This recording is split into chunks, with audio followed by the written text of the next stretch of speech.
Hello বন্ধুরা, welcome to my another video.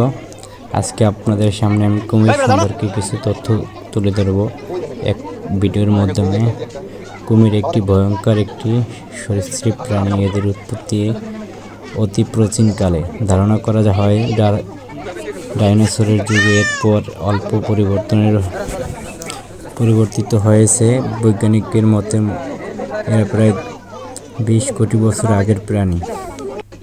অথচ dinosaur বিলুপ্ত হয়েছে 6.5 কোটি বছর আগে। অর্থাৎ কুমির বড় বড় বিলুপ্ত পর্যায়ের গুলোর পার হয়ে এসেছে। এখন জানা যাক কুমিরের অজানা তথ্য।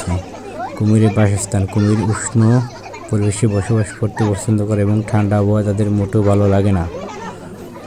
এ কারণে গ্রীষ্মমণ্ডলীয় অঞ্চলে দক্ষিণ পূর্ব আমেরিকার মধ্যে ও দক্ষিণ আমেরিকা, আফ্রিকা, অস্ট্রেলিয়া, মালয়েশিয়া ও বর্ণিত ভারত, পাকিস্তান জলভূমিতে এদের বেশি দেখা যায়। আরও বিভিন্ন প্রাণী সম্পর্কে জানতে আমার পেজটির সাথে থাকুন। ধন্যবাদ।